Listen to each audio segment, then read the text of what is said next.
আমি আজকে সর্বশেষ যতটুকু শুনেছি তিনি তার শারীরিক অবস্থা অপরিবর্তিত রয়েছে এবং তার বিদেশ যাওয়ার ব্যাপারে তার মেডিকেল বোর্ড এখনো কোনো পরামর্শ দেননি। সেখানে চিকিৎসকরা তো কর্তব্যরত আছেনই। আমি তার চিকিৎসকদের কাছ থেকেই আমি শুনেছি যে অবনতিশীল হয়নি, যে কিন্তু তাই বলে যে খুব একটা উন্নতি হয়েছে এরকমও আমরা খবর পাইনি।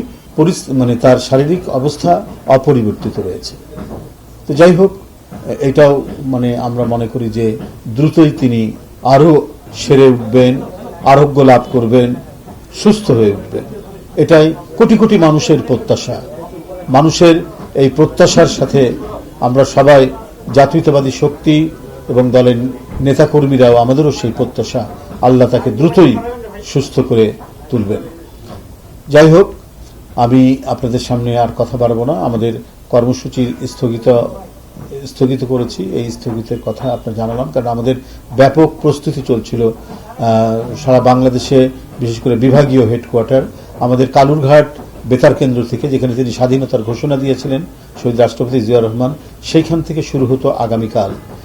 এইটি রোড শো করে আপনার বিভিন্ন বিভাগে সেখানে এসে একটি সভা হতো। সেই সভার পর আবারও তার পরের দিন রোড শো করে আরেকটি বিভাগীয় শহরে সেই সভাটি হতো। যে বিশদ কর্মসূচিটি গতকালই দলের সংগ্রামী মহাসচিব আপনাদের কাছে উপস্থাপন করেছেন।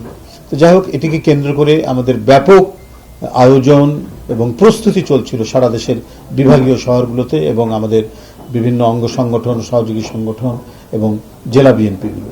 কিন্তু দেশনেত্রী বেগম খালেদা জিয়ার শারীরিক অবস্থার কারণে আমরা এই কর্মসূচি স্থগিত রেখেছি। আপনারা কাছে আবেদন, আপনারাও আল্লাহর কাছে দোয়া করবেন যেন নেত্রী সুস্থ হয়ে উঠেন এবং আপনাদের মাধ্যমে সারা দেশে যারা সাধারণ মানুষ, যারা অত্যন্ত গভীর বেদনায় এবং তারা যে সহমর্মিতা দেখাচ্ছেন, সবাই যেন আল্লাহর কাছে দোয়া করেন যাতে আমাদের নেত্রী দ্রুত সেরে ওঠেন। এবং তার পরিবারের পক্ষ থেকে স্বয়ং ভারপ্রাপ্ত চেয়ারম্যান জনাব তারেক রহমান আমাকে টেলিফোন করে জানিয়েছেন যে তাদের যে মানে নেত্রীর প্রতি যে শ্রদ্ধা এবং নেত্রীর প্রতি তাদের যে আবেগ, সেটাকে নিঃসন্দেহে আমরা শ্রদ্ধা করি। সেটারই ফলশ্রুতি হচ্ছে হাসপাতালের কাছে উৎসুক জনতা সেখানে ভিড় করছে।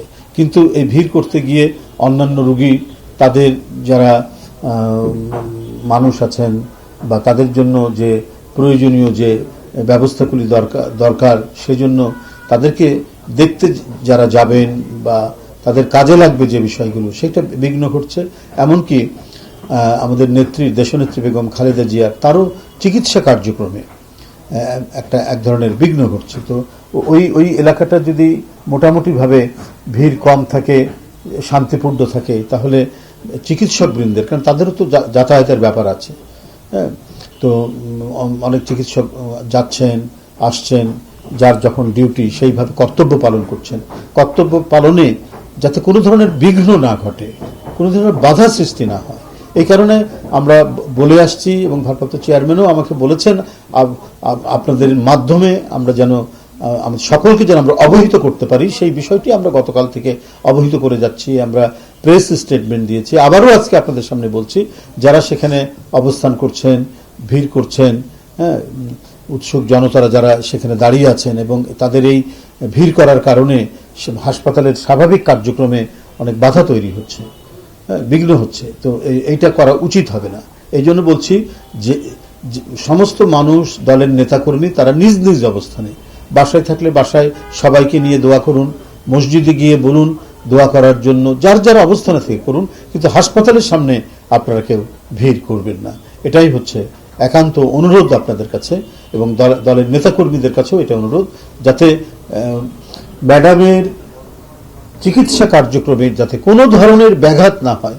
এটা তো আমাদের সকলের দায়িত্ব দেখা, সেটা নিশ্চয়ই আমাদের নেতাকর্মীরা দেখবেন এবং উৎসুক জনগণ সেখানে যাচ্ছেন, তারাও সেই বিষয়টা সহযোগিতা করবেন যাতে সেখানে কোনো ধরনের মানে ভিড় বা যাতায়াতের কোনো ধরনের অসুবিধা না হয়। আমি আবারও বলছি, তারা নিজ নিজ অবস্থানে থেকে দোয়া করবেন এবং সবাইকে বলবেন দোয়া করার জন্য।